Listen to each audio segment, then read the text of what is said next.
go. Hello, welcome to the Saving with Steve show, where we talk about the ins and outs of money, pretty much everything under the sun that relates to you having a happier, healthier relationship with money. My name is Steve Sexton. I want to thank you for joining us. I want to thank you for sharing us with your friends and family and associates. Our over 750,000 listeners, we appreciate you sharing us with everybody. But today we've got some really serious stuff. You know what? We've had the natural disasters. You've recently heard about Helena, Milton. It's interesting. We have these disasters all year long. We've had over 1,000 tornadoes just in the month of June alone. We've had 100-year floods in California, New York, Vermont, Pennsylvania, Florida, wildfires in California and other states, not to mention the senseless death that come from car accidents, murders. Folks, there's a lot of grief, okay? And people are trying to navigate these life changes. We're in luck. We have David Kessler, who's one of the world's foremost experts on grief, loss, navigating life changes. He's written 6 best-selling books, while his first book, The Need of the Dying, received praise from people like Mother Teresa. His advice has been featured on the New York Times, Unlocking Us with Bren Brown, The Today Show, GQ, to name a few. Kessler's experience with thousands of people on the edge of life and death have taught him the secrets of living a fulfilled life. And even after life's tragedies, David has this wonderful new book. It's a workbook, and it's tools for releasing pain and remembering with love. I think it's just something that we all need to experience. So David, welcome to the show. Thank you for being here. Thank you for having me. You know, it's it's interesting. People often don't think of the intersection of grief and money, but it intersects in so many different places, in so many different ways. So I'm really thrilled to be talking with you about all of these aspects. You know what? We're really. I'll just say this: the outpouring of people asking for a segment like this was just so significant, and we're just grateful that you were able to fit us into your schedule. You know what? Let's just start with your own experience and how you learned to deal with that. Let's walk through your first book a little bit, and then let's talk about things that are in that workbook, like the self-reflective journaling, how to release pain and things like that. Because you know what, I have a sister who lost her husband a year ago, and you're seeing this stuff on Facebook, but I know she's still not through it. Right. So, doing what I do, I deal with a lot of people passing away every single year. And when I see their spouses and stuff like that, and you can see they've masked it in something else, but haven't dealt with it. And, they're still in a lot of pain. So, it's just great that you're here. And why don't we go ahead and get started? All right. So I had a childhood that's very much sort of reflected in the tragedies of today. When I was 9 years old, we lived on the coast down south, and we had our home destroyed by the hurricane. At a very young age, I learned something that people shouldn't have to learn at such a young age, which was, by the way, if your house is underwater in a storm, your insurance most likely is not going to cover it. Just because many times flood, disasters, water damage, a lot of times people don't realize those are either exclusions or add-ons you have to have. So I learned so young that we lost our house, my father lost his business, and I saw not only the devastation emotionally of the loss from a hurricane to someone's lives and a family's, but also the financial devastation that came with that. A few years later, after trying our best to rebuild our world, I had a mother who was ill, in and out of hospitals. She was transferred to a hospital in the big city. We went to the hotel across the street, which my father couldn't always afford. And at that point, someone one day at the hotel across the street started yelling fire. Everyone ran out. Fire was on the 18th floor. When the fire trucks pulled up, a shooting started. Oh, And geez. this is not just a fire, it's an active shooter. At a very young age, I saw first responders, police officers, people die showing up to do their job. And it was devastating, went on for hours. It turned out to be one of the first mass shootings in the US. And from there, a couple of days later, my mother died in the hospital and died alone. We weren't even able to see her in the ICU. So talk about a childhood that either I was going to come out of completely broken, or luckily go on to find some healing myself. And I'll tell you, there's things just talking about money that I got to tell you, I heard my father on the phone saying to my mother's aunt, he didn't have money to bury her. I mean, I learned early on what it feels like to not know what a life without money is and how challenging that is, and to observe that.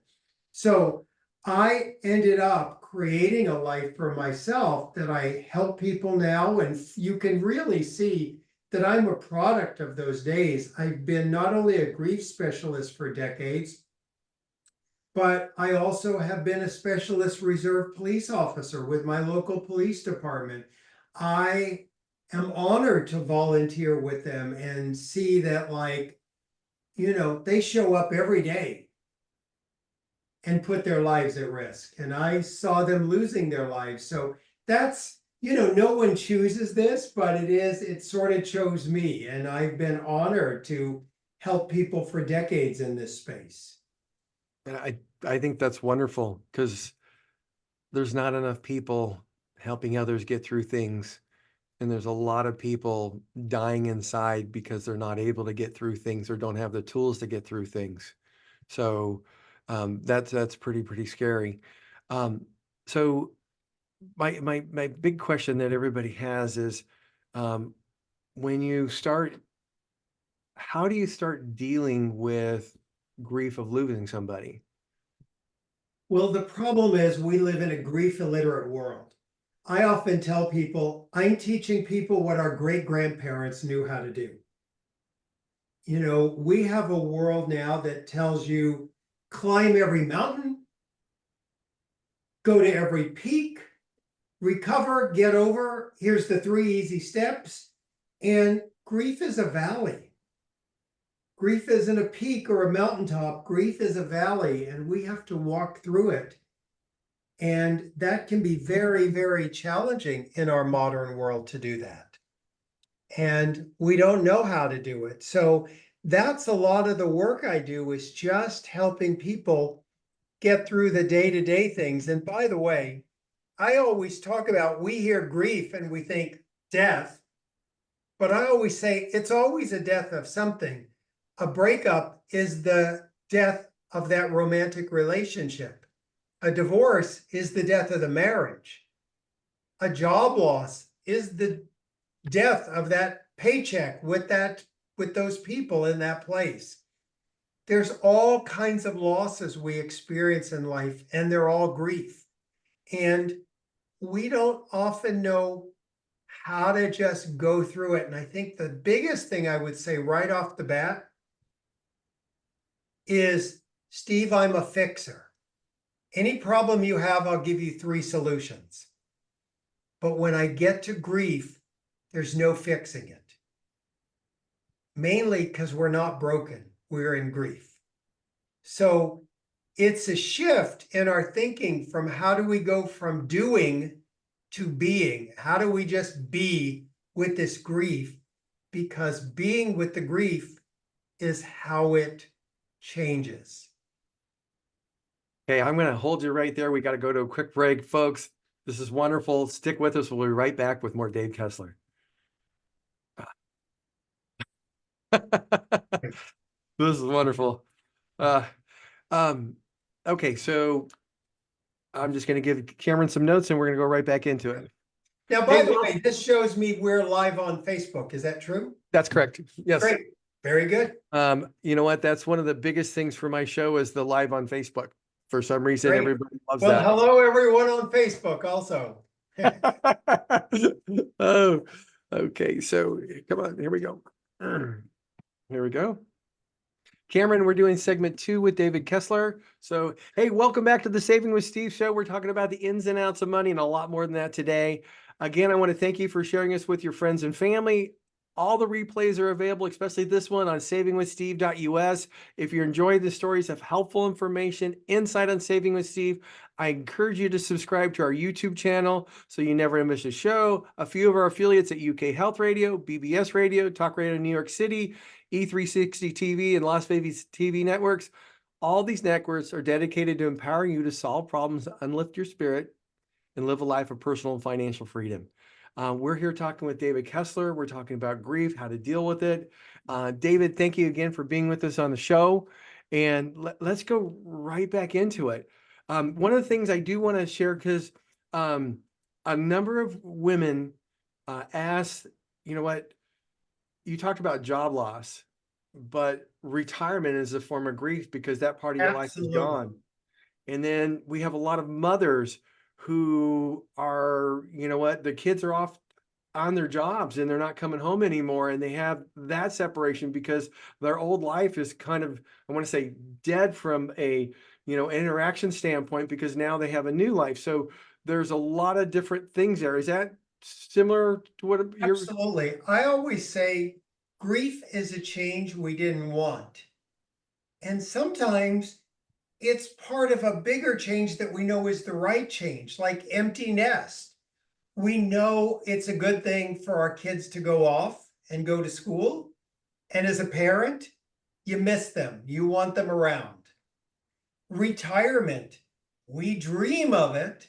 And sometimes when we get there, we're like, oh, I didn't understand all of this. I didn't know what the lack of a purpose would be, or the check coming in, all those different aspects. So grief shows up in so many different ways in our world. Yeah. So yeah, I just um I'm the more and more I look into it, I get the feeling that every time there is a shift in your life that wasn't like that for the last 5 or 10 years, not just a passing of somebody or somebody becoming ill or you know, those type of things, there is the potential for that grief. You've got to say goodbye to it, so to speak, and then move forward. I don't know if that's correct because you're the expert. I'm just saying that. Absolutely. I mean, it's interesting. I do work with a lot of large companies, and people will go, well, are you always telling them about grief in the workplace? And I said, sometimes I am, but people don't realize if you're a grief expert, you're also a change expert. So I'm helping people deal with changes. And sometimes that's in mergers and acquisitions. And there's a million different changes that happen in our work, in our personal life. You know, a new company buys your company, those are changes. So there's a lot of ways that grief, loss, change shows up in our life.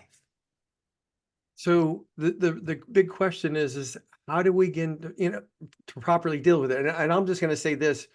I come from an Irish Catholic family. So it's usually, you know what, rub some dirt on it, move on.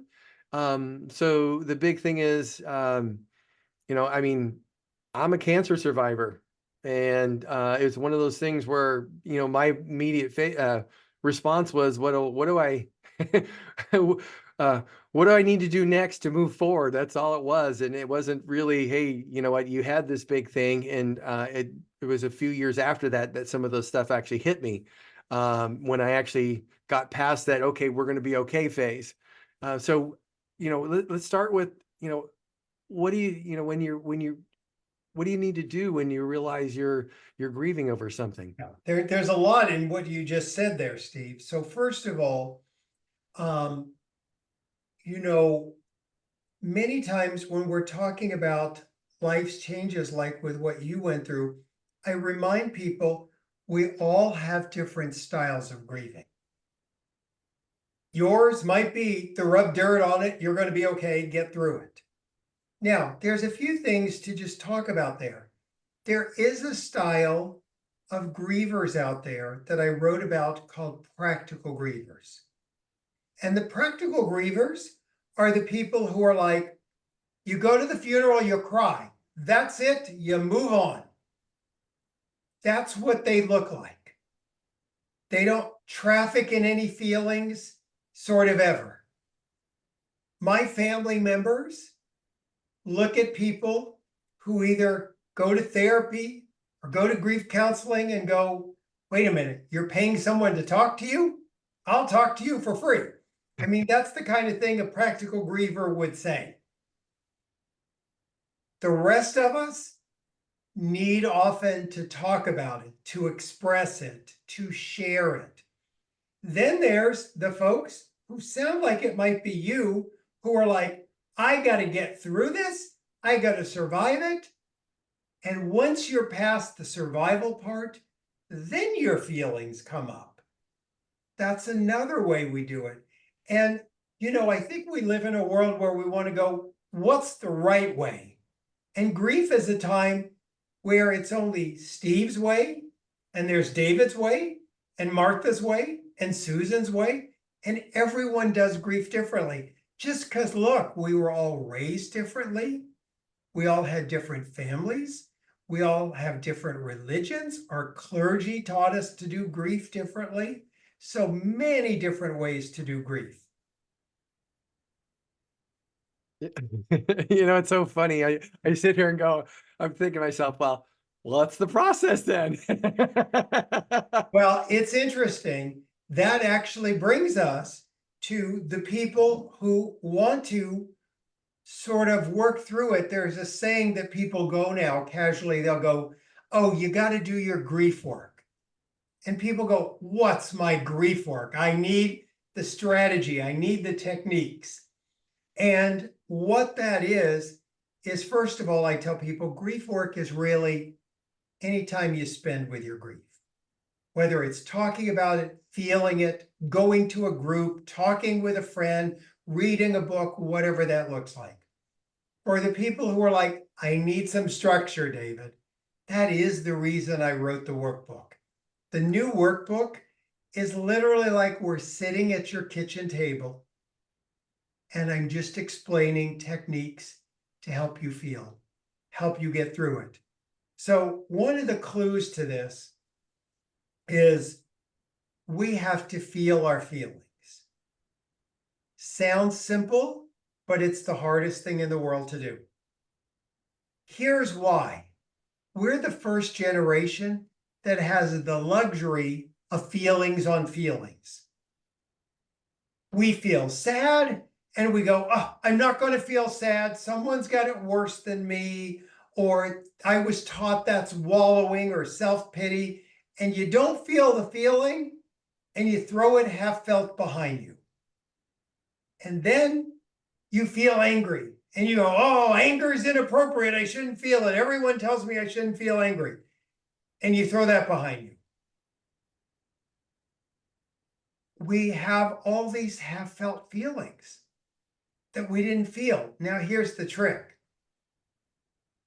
You feel a feeling fully, and it's done. You just move to the next feeling, and you're done. Now, grief has... Let me stop right there. It's not one of those things where if you feel a feeling, it's not one of those things where you have to cry about it, become very emotional. You just have to feel it. Correct. Okay. Yeah. And here's another thing. So glad you mentioned that. That's interesting. Grief is what's on the inside. Mourning is what we do on the outside. So I could be looking at two people in grief, and I can't go, Sarah's crying more than Susan. She has more grief.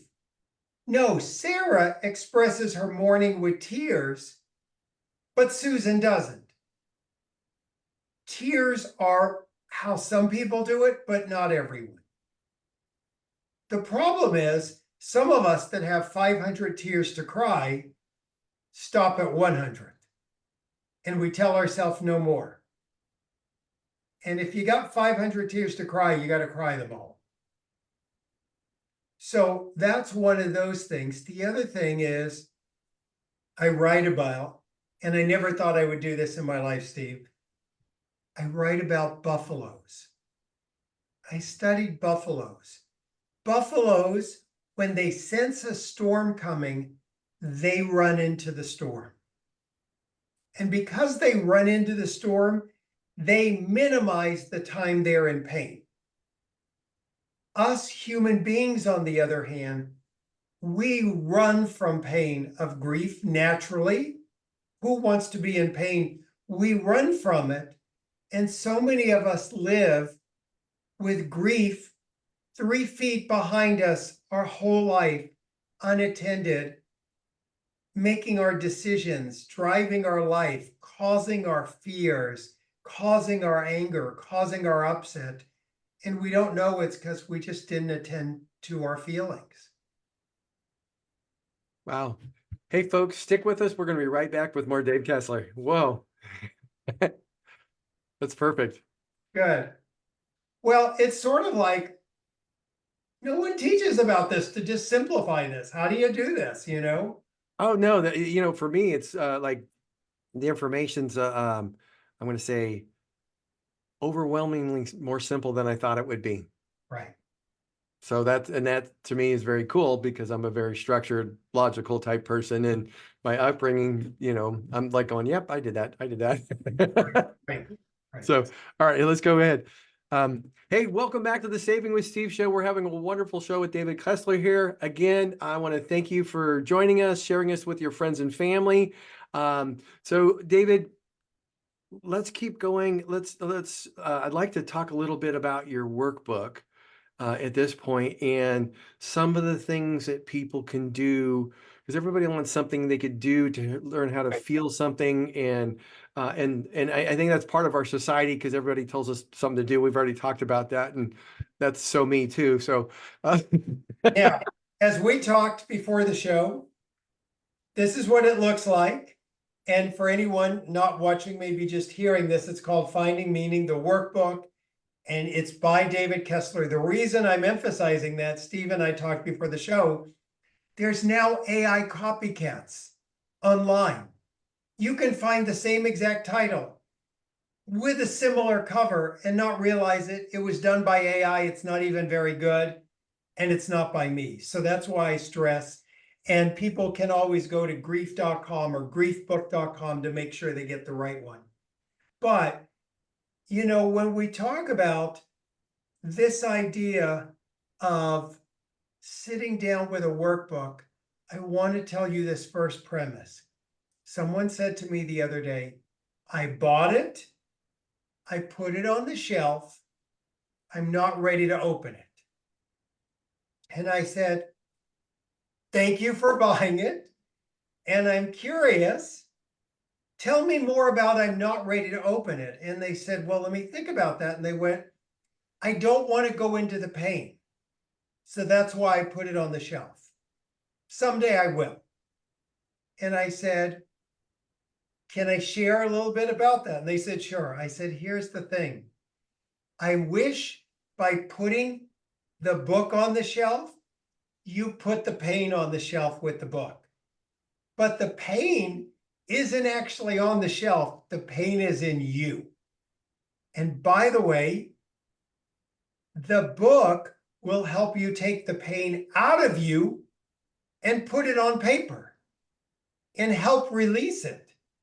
So if you're worried about the pain sticking around too long, use the book to get it out. It's really one of the purposes of the book. The other thing the book teaches is, you may see this in your work, someone's husband dies, it's heartbreaking, they're lonely, they're in pain, they're 50 years old, and they say, I'm so afraid I'm going to live to 90 and have 40 years of pain and loneliness. Here's one of the things our mind does to be aware of, and I talk about this and help people go through this. Your mind takes what you're feeling now and projects it for 40 more years. And I remind people, that's only what you're feeling today. And I tell them this premise: no feeling is final, and no feeling is forever. Loneliness is today, and pain is today, not forever. And that often helps people immensely to realize, oh, just because I'm feeling this bad today, the grief will change, the pain will change.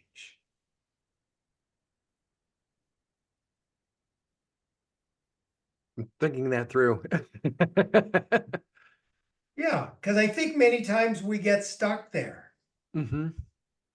And I do a lot of things in the workbook. You know, I'm a believer in easy, medium, a little harder. So there's easy things in the workbook. There's things like there's a checklist on disloyalty. Sometimes living again can feel disloyal, and you don't even realize it, but I have a checklist for you to check and go, oh, yeah, I guess I am feeling disloyal. Yeah, and I Things can like that that are very easy. And then there's more open-ended questions that, might bring out a little more. So lots of different options for people. There's even a place to see if you have shame in your grief. Sometimes we feel like we need to hide it. So lots of different wonderful things. And I make the joke about, I'm so excited about my co-author of this workbook. And people go, who's your co-author? And I go, you. You're writing it with me. It's your story. So it's a wonderful way to really get this out and help you navigate it. That's wonderful. So what are some of the, I understand you have a check mark, and I think that's great. And so I want to talk about this real quick.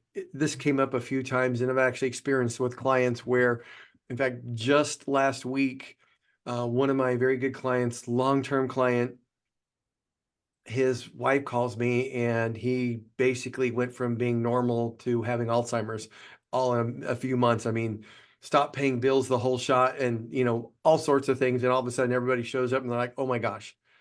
And she, obviously they were separated for a while, but she is just in this place like, I'm watching the man that I used to love and still love, even though I got divorced, deteriorating really quickly. And I can tell she's having a real tough time with that. And you know what, when you're in the moment like that, how do it's almost one of this, like, and I've seen this a few times, how does somebody deal with stuff like that, that somebody that has illness? Well, there's a couple things, and I do talk about this in the workbook. There's something called anticipatory grief. That's the grief before the death. And I always tell people with anticipatory grief, you have two things to do. You have to feel it and don't attend the funeral early. They're still here. Don't attend the funeral early. So, with something like Alzheimer's dementia, it's one diagnosis with 100 losses. There's a million losses. The day they can't pay their bills, the day they can't drive anymore, the day they don't know who you are, the day they don't know. I mean, all those are real griefs. And I think one of the things we minimize it by going, but he's still alive. Yes, he's alive, but the person you knew is slowly changing and leaving. And one of the keys, and I'll just give you a really practical one, in supporting people, whether their loved one's alive or dead, is never start a sentence with at least. Oh, At least is a minimizing. Oh, at least he's still alive. At least you've got a husband. At least he's not dead yet. At least he doesn't know the pain he's in, or after someone dies. Well, at least they're in a better place. At least they died quick. Here's the thing we don't realize. Grief needs to be witnessed. We want another person to see our pain. So if she calls you and says, oh my gosh, this is so hard, he doesn't know who he is today. Your job isn't to go, at least he's still alive. Your job is to go, wow, that sounds awful. I really hear the pain you're going through. I really see how difficult this is. She wants to be seen, valued, heard, not bright-sided. Let's look on the silver lining. Well, he's still alive. That isn't seeing someone's pain. I'm going to say thank you for that, because now everybody knows how to better handle that. Yeah. And I'll tell you, like, even on my website, it's interesting. I see the back statistics, and the most visited page on grief.com is the best and worst things to say to people in grief, because no one teaches us this. Mm-hmm. No one, like, I always say, no one gets up in the morning and goes, wow, I'm going to be really mean to a griever today. I mean, no one means to do it. We just haven't been taught. Yeah, you know what, I was just thinking, because a lot of times I know these people really well, and they're, you know, they're going through their crisis, and I've been through mine, but I only know how to go through mine Correct. bursting forward through the wall, and they're going more through the end of, you know, they know the deterioration, and it's hard to have a conversation that can help them. And I appreciate you saying that, because now everybody knows I shouldn't say that. Right. Well, and one of the questions I always get as a grief expert is, which is the worst grief? Is it a cancer diagnosis? Is it death of a spouse? Is it Alzheimer's, slowly losing someone you love? Is it a pet loss, the pet that was with you day in and day out? Is it a job loss, you can't support yourself? I always go, the worst loss is yours. The one you've got in the moment is your worst loss. Like, I'll never know what it's like to be Steve with cancer or Steve post-cancer. You'll never know what it's like to be David with my losses. You'll never know what it's like to be your client. And so to understand, all we can do is sit with them and be with them. That's all we can do. That's, you know what, I was just thinking back when you said that, because when I was going through cancer, I had friends, a few would come up and say, how are you doing and stuff like that. But some of my older friends, like the 30-year friends, they were like, you know what? And it's after I was all fine and everything. They're like, they would show up out of randomness and just say, I'm sorry, I just didn't know what to say. And, you know, I was actually more scared to talk to you than anything else. Let me give you one more technique since you said that. There is the question that's asked the most that doesn't work well. And we go, how are you?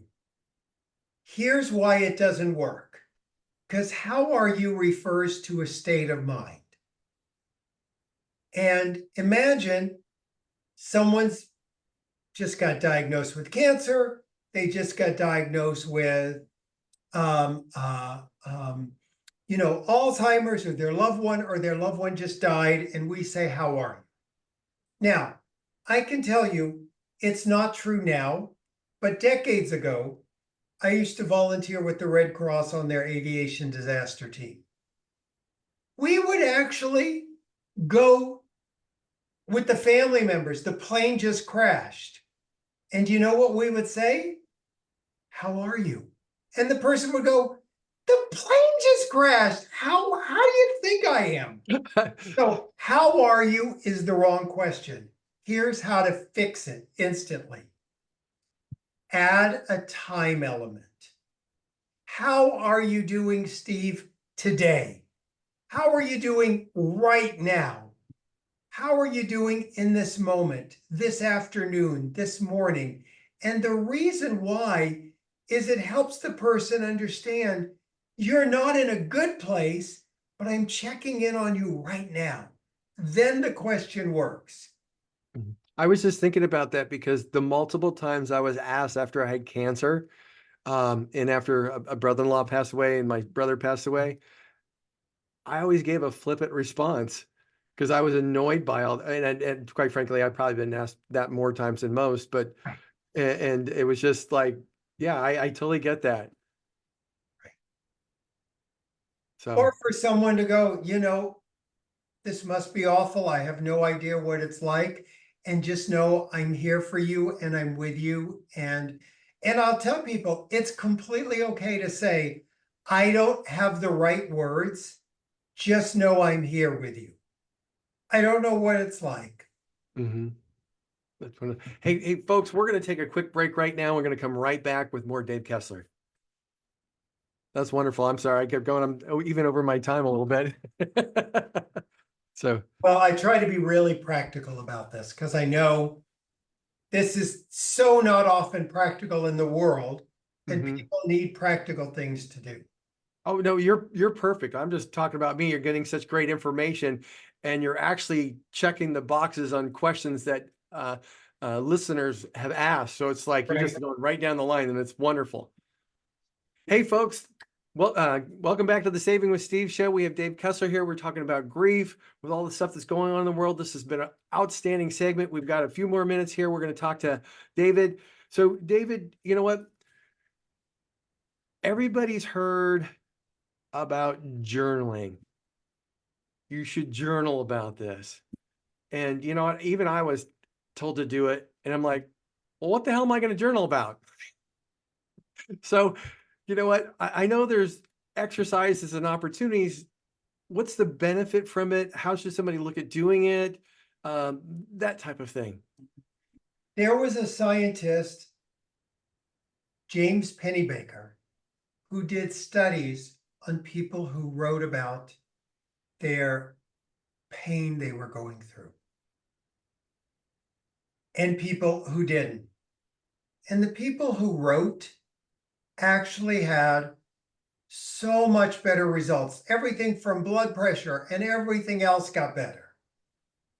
Now, I got to tell you, even after this is now my 7th book, I'm not a journaler. I'm not a writer. I have 6 journals that I began over the years going, all right, I'm going to try to write my journal, and that's it. So journaling is not for everyone. Some people love it. I've at times did a writing through grief and loss trauma class. It's helpful to some. It just isn't right for others. I think that's the reason why I wanted to do a workbook, because I think people sometimes are like, I would write if I knew what to write. But if you were like me, I would sit down and write. I don't know what I'm supposed to write about. Is it my life? Is it my feelings? Is it my work? So I think a workbook is like a really easy entry to that. So yeah, I kept going like, how do I do this? Because somebody told me to do that. And I'm, Right. you know what? I got to go do something is the way I looked at it. Right. In fact, the first time I probably spent an hour looking at the page and writing down, I think it was the date, and that was it. Right. So, And I um, got to tell you, I designed this workbook, the Finding Meaning workbook, that literally you could open to any page and do it. You don't have to do it beginning to the end. I mean, it works well that way, but someone could sit down for 10 minutes, 5 minutes, 1 minute, or an hour. Completely, you get to do it your way. And that's the truth about grief, is we all do it our way. okay, so I want to start asking some more questions from our listeners. Um, what's it? You have a phrase here in the workbook. It's called "Warm Heart and Guidance for Releasing Pain." Help us understand that and what people can do. The warm-hearted part, I'm not quite understanding, but could you walk through that a little bit? It really is about being gentle with people and recognize they go warm-hearted is going at your pace, helping you to do it your way. I think, look, there's wonderful people. I mean, people who have praised my work and but like Tony Robbins. Tony Robbins is an amazing motivator. Sometimes we need great motivation. Like Tony's motivated me. There's other times we need in grief. I just need to like open the book and cry. However you do it, you get to do it your way. So there's warm motivation, there's warm, gentle slowdown. So I thought about, I want to meet people where they are to release their pain. I think, when we talk about going to folks, going to therapists, number one, therapists are wonderful. Grief counseling is wonderful. Not everyone can afford one. You can afford to get the book. Not everyone wants to go to a therapist. You can afford to get the book. There's people who grieve well learn to live well. And I think this is helpful in all the ways. And there's many, many teachers out there. And one of the other things I just want to say, especially since this is a show that talks about finances, grief makes logistics harder, and logistics makes grief harder.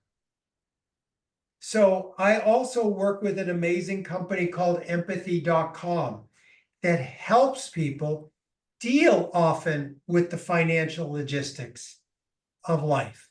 And they work with a lot of insurance companies to make sure insurance companies are as helpful as they can be to folks after they've had losses in their life.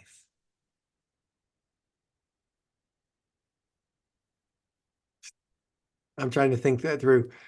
So I actually, I get that now. I'm sorry, I'm taking time. I'm usually just talking right away. Um, let's see. So, besides the book, do you still work with people? I have an online grief group Mm-hmm. that is a membership group, and it's not like 6 people on Zoom. It's hundreds of people. It's 26 different grief groups for the death of a person, whether it's your spouse, your child, your sibling, addiction, murder. I mean, all the things that happen in our lives, 26 different groups. It meets 4 times a week. And there's a session that works great for Australia. There's sessions work good for the US, for Canada, for the UK. So people realize when they come on how universal grief is. And because it's large, some people want to come on and turn their camera on and share. Other people in the background, and we've never even seen them. Everyone does it differently. So that's what I tender hearts, and I do it 4 times a week for people.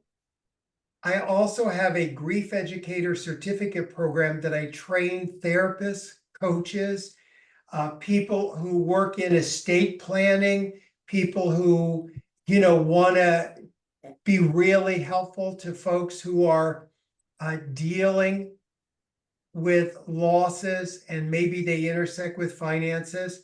We've had like mortgage brokers who are like, oh my gosh, I'm dealing with so many widows and widowers, and how do I help them? So a lot of people go through the grief educator certificate program. So those are the main ways I intersect with people. Okay, so the next big question is, how do people get in contact with you other than getting your book at griefbook.com? How do people get in contact with you if they want to be part of it, become a member, become a coach, or get a grief certificate program? How do they do that? So they would go to grief.com is the main place they can go to. Tender Hearts is at Tender Hearts, plural with an S, and then the word support. Tender Hearts Support. Grief Educator is at griefeducator.com. I'm also on social media. My goodness, you can find me at Instagram, even on TikTok. I've just learned how to do TikTok. The same on Facebook. Look for I am David Kessler and just follow those pages. I am David Kessler. Perfect. Perfect. Hey, David, thank you so much for being on our show today. This has been wonderful. I mean, not only for me, but the hundreds of thousands of people who are listening today. I think you've really opened up a lot of people's eyes when it comes to grief, realizing that some of the things they didn't think they were able to, they didn't even think it was grief. Now they're realizing, okay, here I am and what they can do. And now you have this wonderful book that everybody can do, kind of work through it themselves. So thank you so much for Oh, being here. you're welcome. And I just also want to, people can start with that book. You don't have to have read any of my other books. You can start with the workbook. And I also, the thing I'd love to end with is this quote of mine that I often think of is what we run from pursues us, and what we face transforms us.